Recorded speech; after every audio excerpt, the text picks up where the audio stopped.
ओम शांति। आज मीठे बाबा के 28 तारीख के महावाक्य हम सुनते हैं। आज विशेष सतगुरुवार है और सतगुरुवार के दिन और एक जिसे कहते हैं गुरु पुष्यामृत योग है।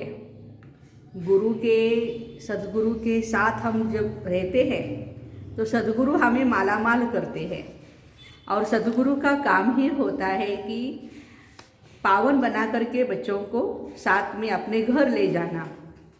तो आज की गुरु पुष्यामृत योग की भी आप सभी को बहुत सारी शुभकामनाएं। वैसे हम आज के दिन ही उसको सेलिब्रेट ना करें, अपने सतगुरु सत्यम शिवम सुंदरम परमपिता परमात्मा को साथ रखते हुए उनकी याद करते हुए राजयोग हम करते रहें तो अपने जीवन में हम मालामाल होते जाएंगे। मीठे बच्चे, देरी से आते हुए तेज पुरुषार्थ करो तो बहुत आगे जा सकते हो। देरी से आते बहुत तेज पुरुषार्थ करो तो आगे जा सकते हैं। दूसरों की चिंता छोड़ अपने पुरुषार्थ में लग जाओ। दूसरों की चिंता छोड़, हाँ, हमें दूसरों की चिंता रहती है, ये क्यों नहीं आई माता, वो क्यों नहीं आई, ये भाई क्यों नहीं आए। बाबा कहते तुम आओ ना, तुम आओ, तुम सेवा करो तो तुम्हारा भाग्य जमा होता जाएगा। आज का प्रश्न है, कौन सा कर्तव्य एक बाप का है जो कोई मनुष्य का नहीं हो सकता है? उत्तर है, मनुष्य को देवता बनाना, उसे शांतिधाम सुखधाम का मालिक बना देना, यह कर्तव्य एक बाप का ही है जो कोई मनुष्य नहीं कर सकता। तुम्हें निश्चय है संगम पर ही हम भगवानवाद सुनते हैं। अभी स्वयं भगवान कल्प पहले मुआफिक राजयोग सिखला रहे हैं। तो राजयोग सिखाना, मनुष्य को देवता बनाना, फिर शांतिधाम सुखधाम का मालिक बनाना, ये सारे कर्तव्य किसके हैं? शिव बाबा के हैं और कोई भी ये कर्तव्य नहीं कर सकते हैं। ओम शांति। रूहानी बेहद का बाप बेहद के रूहानी बच्चों प्रति समझाते हैं, यह एक एक अक्षर व ज्ञान रत्न लाखों रुपयों का है। जब हम धारणा करते हैं जीवन में तो उसकी वैल्यू समझ में आती है। बाबा ने समझाया है, परमात्मा को रूप बसंत भी कहते हैं। उनका रूप भी है और नाम शिव बाबा है। रूप बसंत वो है ज्ञान का सागर, जिस ज्ञान से सद्गति होती है। ज्ञान धन भी है और ज्ञान पढ़ाई भी है। ज्ञान क्या है? धन है और पढ़ाई भी है। तो हम किस लिए आए हैं यहाँ? ज्ञान रत्न लेने के लिए, माना धन लेने के लिए, पढ़ने के लिए। यह ज्ञान देते हैं स्पिरिचुअल फादर। ये ज्ञान कौन देता है? स्पिरिचुअल फादर देता है। आत्मा को कहा जाता है स्पिरिचुअल रूह। भक्ति मार्ग में आत्माएं कितना भटकती है, बाबा से मिलने के लिए उनको ढूंढती है, समझते भी है भगवान एक शिव है, फिर भी धक्के खाते रहते हैं। बाबा आकर समझाते हैं, रूहानी बच्चों, तुम तो अविनाशी हो, परम धाम में रहने वाले हो, जहाँ से फिर आते हो यहाँ पार्ट बजाने। परम धाम से हम क्यों आए? यहाँ पार्ट बजाने। तुम दूर देश के रहने वाले हो, यह ड्रामा है, इसका नाम हार जीत का खेल है, सुख दुख का खेल है। बाबा समझाते हैं कि हम और तुम सब शांति धाम के रहने वाले हैं, उसको निर्वाण धाम भी कहते हैं। पहले तो यह निश्चय करना है हम वहाँ के रहने वाले हैं। कहाँ के? परम धाम के रहने वाले। निश्चय है पक्का? या आरोड़े के रहने वाले हैं या तासगांव के रहने वाले हैं? ये तो यहाँ का प्लेस है।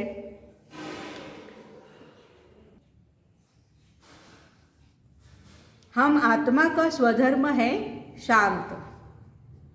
आत्मा बिंदी में सारा अविनाशी पार्ट भरा हुआ है। बाबा पढ़ाते भी तुमको है, तुम दुनिया वाले मनुष्यों की चिंता करते हो। तुम दुनिया वाले मनुष्यों की चिंता करते हो। तुमको निश्चय है भगवानवास होता है संगम पर, फिर कब नहीं होगा। देखो, बाबा 5000 साल के बाद आए हैं हाँ, कोई व्यक्ति बहुत दिनों के बाद आता है तो हम कितना उसके लिए क्या क्या करते हैं, ये करूँ वो करूँ वो करूँ। और यहाँ भगवान आए हैं और भगवान को हम मिस करते हैं, भगवान को हम याद नहीं करते हैं। बाबा कहते ये बात ठीक नहीं है। शांतिधाम सुखधाम का मालिक नहीं बना सकता, कोई भी मनुष्य को देवता नहीं बना सकता है। कल पहले भी बाबा ने बनाया था, अब जो प्रेसिडेंट बना है 5000 वर्ष के बाद वही बनेगा। देखो अभी जो प्रेसिडेंट है या प्राइम मिनिस्टर है वो 5000 वर्ष के बाद वही बनेंगे। सारी दुनिया की जो सीनरिया है 5000 वर्ष के बाद रिपीट होगी। बुढ़िया इतना सब धारण नहीं कर सकती तो उनको कहा जाता है। सिर्फ 3 बातें याद रखो, हम आत्मा शांतिधाम की रहने वाली है, दूसरा सुखधाम में आती है सतयुग में, पहले परम धाम में जाएंगे, ठीक है, फिर सतयुग में आएंगे। आधा कल्प के बाद जब रावण राज्य शुरू होता है तो विकारी बन जाते हैं, इसको कहा जाता है दुखधाम। हाँ, बुढ़ियों को बस 3 बातें याद रखनी है। कौन सी? शांतिधाम, सुखधाम और दुखधाम। बाबा कहते हैं ज़्यादा वो समझ नहीं पाती है तो शॉर्ट में मैं इतना ज्ञान सुनाता हूँ उनके लिए। जब दुखधाम पूरा होता है तब बाबा कहते हैं मुझे याद करो। मुझे आना पड़ता है तुमको शांतिधाम सुखधाम में ले जाने के लिए। अब जो आकर के बाबा के बने हैं वही वर्षा पाएंगे। यह सूर्यवंशी चंद्रवंशी राजधानी स्थापन हो रही है। करोड़ों मनुष्य आकर कुछ न कुछ बाप से सुनेंगे, समझेंगे, वृद्धि होती जाएगी। सब तरफ तुमको जाकर समझाना होगा। अखबार द्वारा भी बहुत सुनेंगे। पहले के ज़माने में तो अखबार ही थे, अभी प्रिंट मीडिया ज़्यादा नहीं है लेकिन सोशल मीडिया है, हर एक के हाथ में मोबाइल है। तो कब पेपर आएगा, कब पढ़ेंगे, उसके पहले ही हमें न्यूज़ आ जाती है मोबाइल में। हाँ, चैनल वाले भी बहुत है ना, न्यूज़ चैनल। तो बाबा कहते हैं कि अखबार द्वारा पढ़ते हैं। पाकिस्तान में भी अखबार द्वारा पढ़ेंगे, वहाँ बैठे भी यह ज्ञान सुनेंगे। गीता का प्रचार सारी दुनिया में बहुत है। बाबा कहते हैं मामे कम याद करो और वर्षे को याद करो। कितना सुंदर हमारा पद होगा लक्ष्मी नारायण। यह लिखत अखबार में पढ़ेंगे, इसलिए बहुत ब्राह्मण भी बनेंगे। जिन्हों को वर्षा लेना है वो जरूर आएंगे और आकर अपना कल पहले वाला वर्षा लेंगे। अभी टाइम बहुत थोड़ा पड़ा है, वृद्धि होती रहेगी। देरी से आएंगे तो फिर तीखा पुरुषार्थ करना पड़ेगा। कल्प पहले जितने स्वर्गवासी बने थे उतने अब भी बनेंगे जरूर, इसमें ज़रा भी फर्क नहीं पड़ सकता। शांतिधाम वाले शांतिधाम में जाएंगे, फिर अपने अपने समय पर पार्ट बजाने आएंगे। अब बाबा कहते हैं बच्चे मुझे याद करो तो तुम घर पहुंच जाएंगे। सन्यासी मुक्ति के लिए माथा मारते हैं, इसलिए सबको कहते हैं मुक्ति ही ठीक है, क्योंकि उनको सुख कागविष्टा के समान लगता है। सन्यासियों को सतयुग में आने की दिल नहीं है, लक्ष्मी नारायण बनने की दिल उनकी नहीं होती है, क्योंकि उनके दिल में यही है कि भाई बस मोक्ष चाहिए, हमें बस परम धाम में रहना है। लेकिन बाबा कहते हैं आपको ये दिल होती है मैं सतयुग में जाऊं, ब्रह्मा बाबा के साथ पहले जन्म में आऊं, तो उसके लिए पुरुषार्थ भी ऐसा सुंदर करना पड़ेगा, ब्रह्मा बाबा को फॉलो करना है। शास्त्रों में लिख दिया है सतयुग में भी दुख की बातें थी। हाँ, राम जहाँ था वह रावण था, जहाँ श्री कृष्ण थे वहाँ पर कंस भी था, तो बहुत दुख की बातें वहाँ लिख दी। इसलिए बोलते हैं देवाधिकांना सुटलं नाही ना आमचं काय। हाँ, त्यांना टेन्शन होतं नाही आमचं काय। अरे देवतांना थोडं टेन्शन आहे। हाँ, देवताला कुठली व्यसनं होती का? म्हणजे देव देव देव व्यसनं करत होती ना, आमचं काय आहे? हां, काय वाटेल ते बोलत राहतात, म्हणजे ज्ञानाचा गंधच नाही ना। देवी देवता जर असं करत असत्या तर सुखी समृद्ध नसत्या ना त्या। हेल्थ वेल्थ आणि हॅपीनेस आहे ना त्यांच्याकडे, तो पतित पावन परमात्मा आओ, आकर हमको रास्ता बताओ। दूसरे तरफ कहते गंगा पतित पावनी है। गंगा स्नान, यज्ञ, तप, यात्रा करना, यह सब भगवान से मिलने के रास्ते हैं। जबकि बुलाते हो परमात्मा को, फिर धक्के क्यों खाते हो? यह सब भक्ति मार्ग की नूंद है। मनुष्य को जो आता है सो बोलते रहते हैं। कितनी मेहनत करते हैं परमात्मा से मिलने के लिए। अब भगवान से मिलने के लिए भगत जाएंगे या भगवान को यहाँ आना पड़ेगा? देखो, भगवान ही यहाँ आते हैं ना। पतित आत्मा तो जा नहीं सकती है ऊपर परम धाम में, क्योंकि हमारा घर भी पवित्र है, शुद्ध है, तो शुद्ध बनना चाहिए हमें। तो बाबा कहते बच्चे,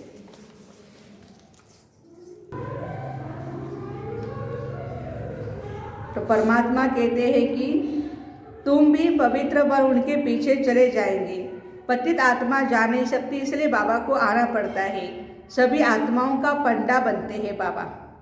पंडा माना गाइड लेकर के जाएंगे। साजन तुमको ज्ञान रत्नों से श्रृंगारते हैं, महाराजा महारानी बनानी। बाकी कृष्ण के लिए दिखाते हैं, फलानी को भगाया, पटरानी बनाया। अभी ऐसे भगाने की बातें देवी देवता थोड़े करेंगे, उनको पता ही नहीं है ऐसे क्या भगाना होता है, कैसे दुख देना होता है, ये बातें नहीं है। तुम बच्चे जानते हो हम स्वर्ग की महारानी बनेंगे। तुम ही स्वर्गवासी थे, अब बाबा फिर बनाने के लिए आए हैं। 84 जन्मों की बात है ना, 84 लाख जन्म कोई याद कर न सके। सतयुग को लाखों वर्ष दे दिए, त्रेता को कम दिए, ये तो हिसाब ही नहीं बनता है। इसलिए हर युग समान है, 1250 वर्ष का है। अल्प और पे सिर्फ 2 बातें याद रखनी है, तो तुम पवित्र बनेंगे, उड़ भी सकेंगे और ऊंच पद भी पाएंगे। तो यह ओना रखना चाहिए, कैसे भी करके शिव बाबा को याद करना है। कुछ भी करे, रमता योगी बने, घूमने के लिए जाए, घूमते फिरते भी हर संबंध से शिव बाबा को हम याद करते रहे। माया के तूफान भी आएंगे, हाँ, बाकी किसी में नहीं आते हैं, लेकिन योग में बैठे तो बस माया आ जाती है, उसको पता है। अभी सब शिव बाबा की याद में बैठे हैं, तो सोते रहते हैं बीच बीच में, हाँ, कुछ ना कुछ इधर उधर मन घूमता रहता है, बुद्धि घूमती है। परंतु हार नहीं खाना है। भर कोई क्रोध भी करे, परंतु तुम नहीं बोलो। वो तो उल्टा सुल्टा बोल ही रहा है, लेकिन बाबा कहते बच्चे तुम उल्टा सुल्टा नहीं बोलो। क्यों नहीं बोलो?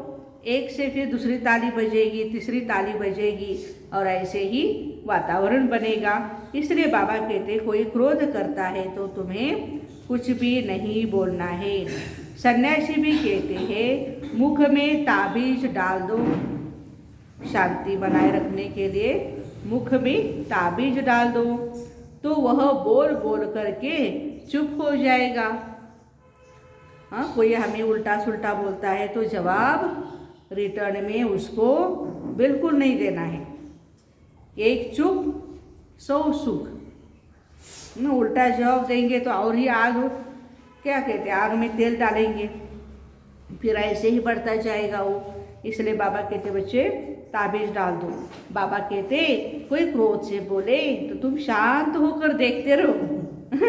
कभी कभी बाबा कहते देखते रहो, और कभी कभी कहते हैं उसके सामने से हट जाओ, नहीं तो उसका भूत तुम्हारे अंदर आ जाएगा।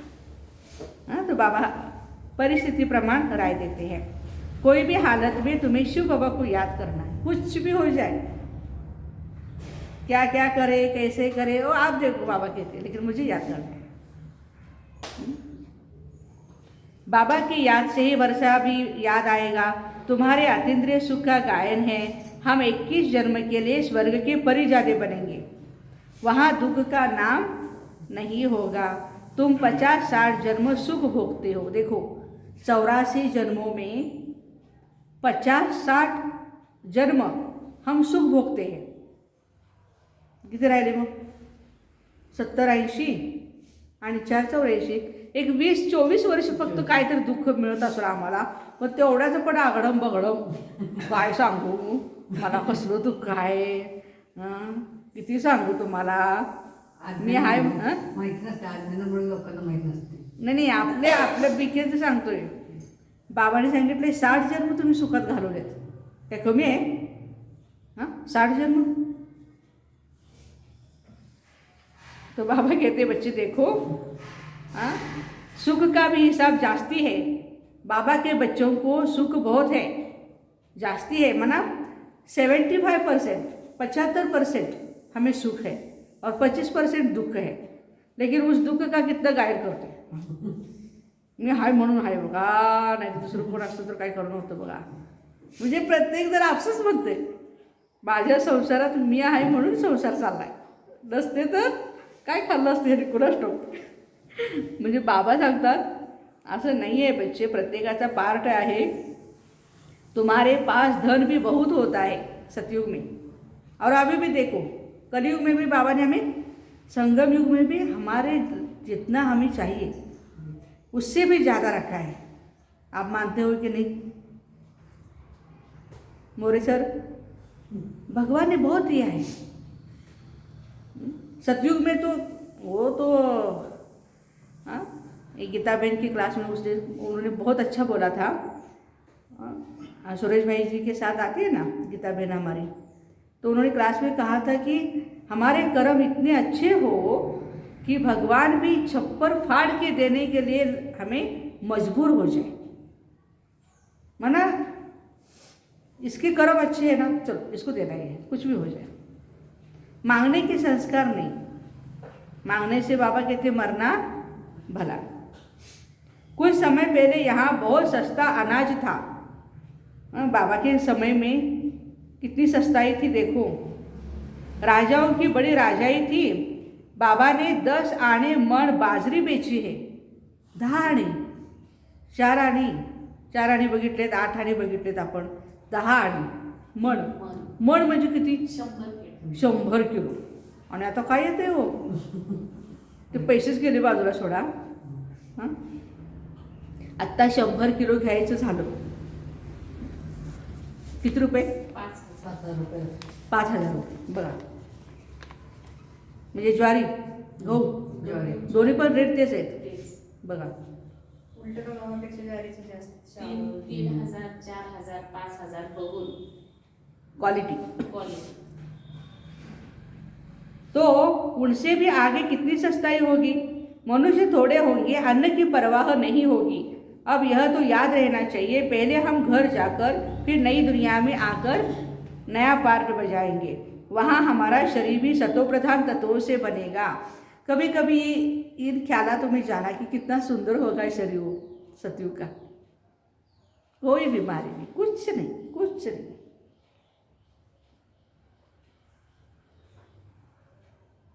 आप 5 तत्व बिल्कुल तमो प्रधान पतित है. आत्मा और शरीर दोनों ही पतित है. वहाँ शरीर रोगी नहीं होता. ये सब समझने की बातें हैं.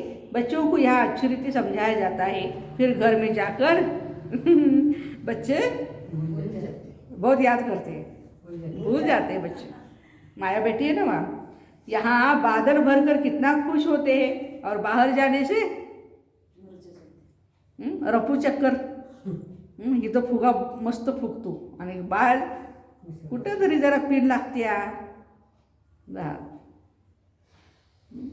बाबा वॉटर, सोडा वॉटर बोलते. सोडा वॉटर कसं असते, फसकर येते वर पुन्हा शांत होते.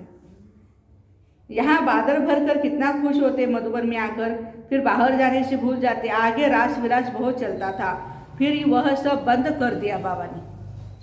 क्योंकि लोग गलत उसका निकाल रहे, जो भी मीनिंग है उसका अर्थ गलत निकाल रहे. मनुष्य समझते थे जादू है. भक्ति में जब नवधा भक्ति करते हैं तो मुश्किल साक्षात्कार होता है. यहाँ भक्ति की तो बात ही नहीं है, बैठे बैठे साक्षात्कार में चले जाते, इसलिए जादू समझते थे. आजकल दुनिया में कितने भगवान हो गए. नाम रखते हैं सीताराम, राधे कृष्ण. कहाँ वह स्वर्ग के मालिक और कहाँ यह नरकवासी. इस समय सब नर्कवासी हैं।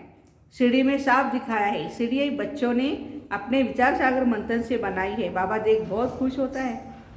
सीढ़ी में सब बातें आती हैं। 84 जन्मों की सीढ़ी देखी है ना सबने, याद आती है। द्वापर से विकारी राजाएं कैसे भक्ति करते करते नीचे आए। अभी तो कोई ताज नहीं, ना डोक्यावर शिरस्त्राण, ना पायात पादत्राण, ना उरले अंगात त्राण. ही आत्ताच्या माणसाची अवस्था आहे. पूर्वी कसं होतं, डोक्यावर शिरस्त्राण आणि ते पगडी फेटा पण कसला मोठाचा मोठा, एक साडीसारखंच रे एवढा मोठा. तो फेटा बांधल्यानंतर तो माणूस कसा भारदस्त वाटत होता. आता सुद्धा फेटे बांधतातच बघा, पण त्या फेट्यात तो फेटा म्हणजे मोठाच मोठा. हां, आत्ताचे फेटे चालू लहानच असतात. आर्टिफिशियल एकदम छोटे, ते छोटे असतात, हलके असतात ते. पण हे कसं जाडचं जाड असते ना.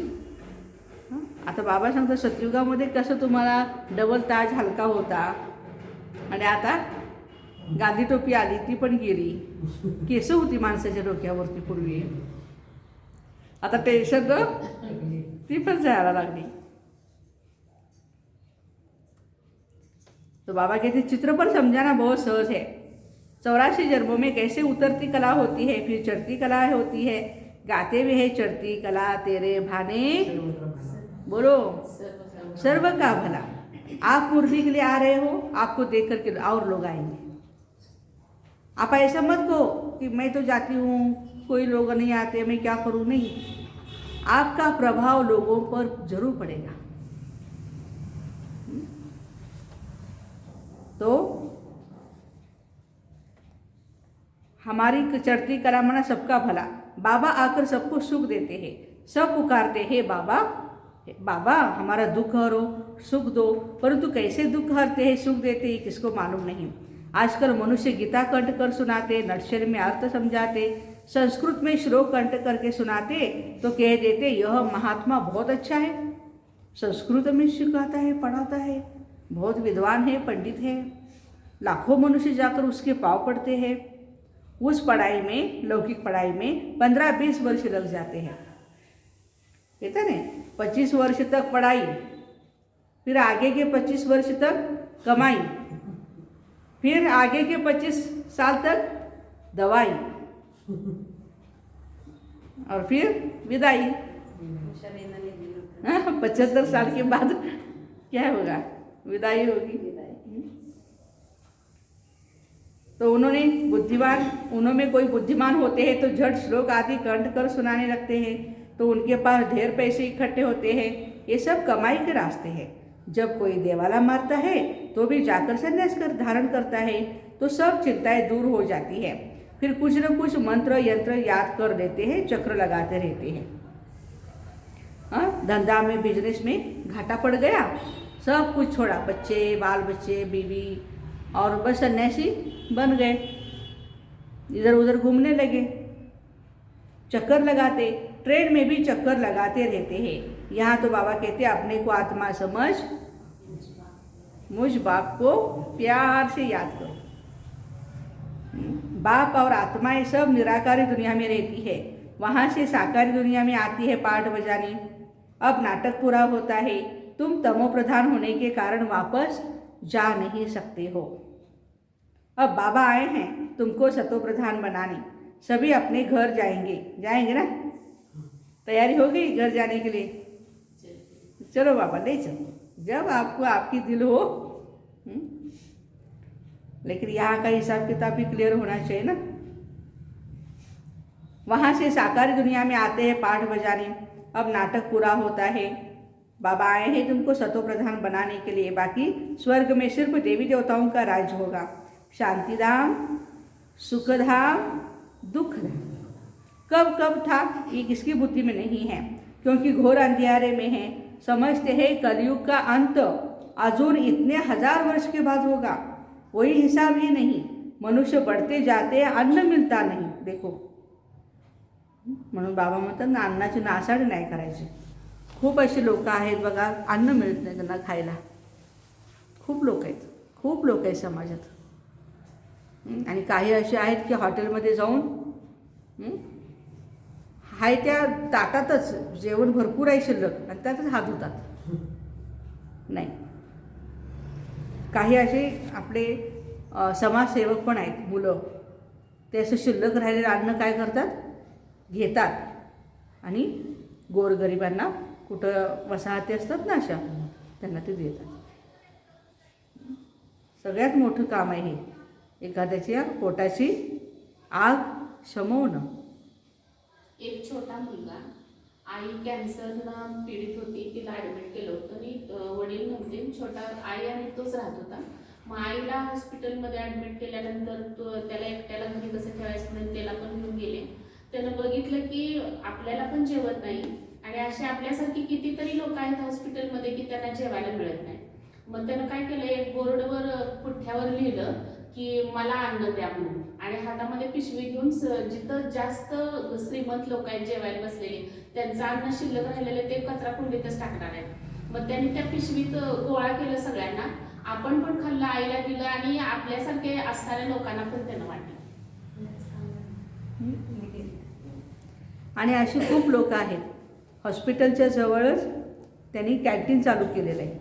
स्वतःच्या खर्चानं ते हॉस्पिटलच्या लोकांना जेवण देतात. परवा पण एक व्हिडिओ मी बघितला, एक भाई आजोबा आहेत, ते आणि त्याची पत्नी दोघं मिळून भाजी चपाती बनवतात. आणि जे वृद्ध आहेत ना, खूप घरामध्ये वृद्ध आहेत, मोठी माणसं म्हणजे तरुण मुलं नाही आहेत त्यांच्याकडे, दोघंच म्हातारी राहतात, तर त्यांना ते जाऊन डबे देतात, घास चारतात त्यांना जाऊन अक्षरशः. तर एवढं शेवटी कसं असतंय, कितीही तुमच्याकडे पैसा असू दे, धन दौलत असू दे, पण भाजी भाकरी बनवणे इतपत जेव्हा ताकद राहते शरीरामध्ये, तेव्हा असे डबे येतात ना, तर देवदूत आल्यासारखं आहेत. म्हणून बाबा सांगतात बच्चे, कणादाना सेव करा, सुरक्षित ठेवा, वाया जाऊ देऊ नका. नहीं तो बाबा कहते हैं कि तुम्हारी रावण पर तुम जीत पाते हो, 40,000 वर्ष अभी और क्या होगा पता नहीं, जो बोलते बिल्कुल झूठ, सच की रत्ती भी नहीं. बाबा सिखलाते रावण पर कैसे विजय पानी है, रावण पर जीत तुम ही पाते हो, सारी दुनिया को रावण से छुड़ा देते हैं, तुम्हारी शक्ति सेना है, तुम भारत को स्वर्ग बना रहे हो. कितनी अच्छी अच्छी बातें समझाते हैं. फिर तुमको बाप और वर्षे को याद कर कितना खुश रहना चाहिए. ज्ञान मार्ग में खुशी बहुत होती है. आणि ही खुशी बाहेर आहे का सांगा. जे ज्ञान देतात, ज्ञान दिल्यावर एखाद्याला आवडलं किती खुशी होते. आज यांना ज्ञान दिलं मी आणि त्यांच्या दुआ मिळाल्या, मला खुशी होते. अभी बाबा आए हैं, अभी हम इस पुरानी दुनिया से गए कि गए. बाबा को याद करने से सतो प्रधान बनेंगे, नहीं तो सजाएं बहुत खानी पड़ेगी, फिर करके रोटी टुकड़ा मिलेगा. इससे क्या फ़ायदा. रोटी टुकड़ा मिलेगा माना कम पद मिलेगा.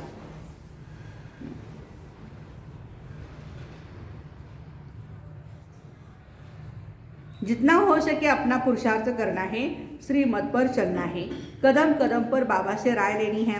कोई कहते हैं बाबा धंधे में झूठ बोलना पड़ता है, बिजनेस करते हैं, बाबा कहते धंधे में तो झूठ होता ही है, तुम बाबा को याद करते रहो. जेवढं टाळता येईल खोटं तेवढं टाळायचं, काही ठिकाणी बोलायलाच लागते. बाबा म्हणतात ठीक है, ऐसे नहीं विकार में जाकर फिर कहो मैं बाबा की याद में था. नहीं, विकार में गए तो मरे. यह तो बाबा के साथ प्रतिज्ञा करनी है पक्की. पवित्रता के लिए ही राखी बांधी जाती है, क्रोध के लिए कब राखी नहीं बांधी जाती है. समझा. हाँ, तो बाबा को कौन सी वस्तु प्यारी है, पवित्रता. तो हम पवित्र रहेंगे तो बाबा भी खुश और हमें वर्षा भी बहुत अच्छा मिलेगा. राखी बंधन का मतलब ही है विकार में कभी नहीं जाना. मनुष्य कहते पति पावन आओ, तुम बच्चों के अंदर में बहुत खुशी होनी चाहिए. बाबा हमको पढ़ा रहे हैं, फिर बाबा साथ ले जाएंगे. जितना हो सके सवेरे उठकर बाबा को याद करना है. याद करना गोया कमाई करना. इसमें आशीर्वाद क्या करेंगे, ऐसे थोड़े ही कहना है आप आशीर्वाद करो हम याद करें. बाबा कृपा करा आणि मला तुमच्याशिवाय कोणाची आठवण येता कामा नये बघा. नाही म्हणतात बाबा, हा पुरुषार्थ तुझा आहे, तुला करावा लागेल. सब पर आशीर्वाद करे तो सब स्वर्ग में चले जाएंगे। यहाँ तो मेहनत करनी है, जितना हो सके प्यारे बाबा को प्यार से याद करना है, दिल से, अंदर से, ऊपर ऊपर से नहीं। बाबा माना वर्षा, जितना याद करेंगे उतना राजाई मिलेगी। बाबांना खुश करायचं आहे ना, राजाई पाहिजे की नाही? तो बहुत याद करना है, याद में ही बहुत फायदा है। आणि ना यादमध्ये असल्यानंतर ना बुद्धी स्वच्छ होत जाते आपली, आणि बाबा पण टचिंग करत जातात, बच्चे आता सेंटरला असं असं गरज आहे, जा ना, काय बसलेस इथं, बस जाऊन जरा सेवा करून ये जा, एखादा दिवस सेवेला काढायचं बिघडलंच कुठं, बाबा टच करतात आपल्याला. नाही घरातली कामं काही ते काही रोजचेच आहेत, पण आठवड्यातनं एखादा वार मी सेंटरसाठी काढला तर बाबा मला भरपूर देणार ना, का नाही देणार? सस्ता सौदा है, ऐसा कोई सस्ता सौदा दे न सके, ये भी कोई बिरला ही लेते हैं. अच्छा, मीठे मीठे सिकिलदे बच्चों प्रति माता पिता बाप दादा का याद प्यार और गुड मॉर्निंग. रूहानी बाप की रूहानी बच्चों को नमस्ते. हम रूहानी बच्चों की रूहानी माता पिता बाप दादा को याद प्यार गुड मॉर्निंग और नमस्ते. वाह बाबा वाह, शुक्रिया बाबा शुक्रिया. धारणा के लिए मुख्य सार, पहली पॉइंट, जब कोई क्रोध करता है तो बहुत बहुत शांत रहना. आता होते का बघा, प्रॅक्टिकलमध्ये तर काय कर, त्याच्यातलं भूत आपल्यात येऊन बसते आणि आपण पण अशांत होतो. नाही म्हणतात बाबा, तू लागला ना चिडायला, तू स्वतःला खुश कर, स्वतःला शांत राहा, गप्प बस. क्रोधी के साथ क्रोधी नहीं बनना ही, माया के किसी भी तूफान से हारना नहीं है. दूसरी पॉइंट, सवेरे सवेरे बाप को याद करनी है, अमृत वेले उठकर 4 बजे. अपनी कमाई जमा करनी है, पवित्रता की पक्की राखी बांधनी है, कच्ची नहीं. हम और मातेश्वरी ने एक ही बार राखी बांधी थी, हर साल नहीं, एकदाच राखी बांधली होती मम्मानी, पुन्हा नाही बांधली. पण ती राखी पक्की अशी. मग तुम्ही मला पाहिजे, तुम्ही दरवर्षी कशाला बांधताय मामाला? आमच्या गाड्या वर खाली होतात ना, म्हणून ते याद करून देण्यासाठी कसं म्हणतो, ह्याचा स्क्रूज ना जरा ढिला झाला आहे, सोनबाईचा स्क्रू जरा टाईट करायला पाहिजे, आता लई ढिला झाला आहे. कसं पण बोलायला आलं उलटं सुलटं, काहीतरी बोलतो आपण, त्याला समजावून सांगतो, बाळा असं नाही, असं केलं पाहिजे, समजून घेते ती. मग वरदान, हर कर्म करते हुए कमल आसन पर विराजमान रहने वाले सहज व निरंतर योगी भव. हर कर्म करते हुए कमल आसन पर विराजमान रहने वाले सहज व निरंतर योगी भव. विस्तार, निरंतर योगयुक्त रहने के लिए कमल पुष्प के आसन पर सदा विराजमान रहो. लेकिन कमल आसन पर वही स्थित रह सकते हैं जो लाइट है. कमळाच्या फुलावरती कोण बसणार? जे लाइट आहे, लाइट म्हणा हलके. किसी भी प्रकार का बोझ अर्थात बंधन न हो. मन के संकल्पों का बोझ, संस्कारों का बोझ, कौन कौन से बोझ है? मन के संकल्पों का बोझ नाही हो, आता होत नाही, पूर्वीसारखं होत नाही, केल्याशिवाय होत नाही. पण आपणच आपल्या मनाला, तनाला आपण निगेटिव्ह एनर्जी देतो. आता मी म्हटलं जाऊ तिकडे, कशाला करायचं, काय झोपूया निवांत, निवांतच झोपणार की, ते शरीराला पण वाटतं येत का असं झोपायचं. पण नाही, बाबा सांगतात तुम्ही जे फिडिंग देता मनाला ते बरोबर ते करत असते. आणि जर म्हणला 1000 भुजावाला बाप मेरे साथ है, चल ला कामाला, काय ताकद येते बघा तुम्ही. 10 माणसाचं काम आपण एकटे करतो, ताकद कुणाची काम करते? भले आपण एकटा असतो त्यावेळेला, पण ते येऊन काम करतात, आपली सेवा करतात, शक्ती देतात आपल्याला. तो संस्कारों का बोझ, दुनिया के विनाशी चीज़ों की आकर्षण का बोझ, देखो, लौकिक संबंधियों की ममता का बोझ, हे पण बोझ आहे लौकिक संबंधियांच्या मोहामध्ये अडकती ना आत्मा. जब यह सब बोझ खत्म हो तब कमल आसन पर विराजमान निरंतर योगी बन सकेंगे. आज का स्लोगन है, सहनशीलता का गुण धारण कर लो तो असत्यता का सहारा नहीं लेना पड़ेगा. सहनशीलता का गुण धारण कर लो तो असत्यता का सहारा नहीं लेना पड़ेगा. कारण खोटेपणाचा सहारा कधी घेतला जातो, जिथं सहनशीलता नाही आहे. कुणी काहीतरी बोलल मला, मग या बोटावरचं त्या बोटावर करायचं. आता वस्तू फुटली पण सांगायचं, भेंडी माझ्यातनं फुटली, माफ करा, इथून पुढे मी लक्ष ठेवेल, अटेन्शन ठेवेल. पण नाही, कुणाच टोकून फुटली, कुणाच टोकून फुटली, आणि पुन्हा ज्यानं फोडले ते सांगते नाव दुसरं कोणतरी, यानंच फोडले म्हणून. मग अगोदरच आपलं खरं बोललं तर काय प्रॉब्लेम आहे. म्हणून बाबा सांगतात, बच्चे जितना हो सके सहनशीलता का गुण धारण करो. अच्छा, Om Shanti, have a nice day.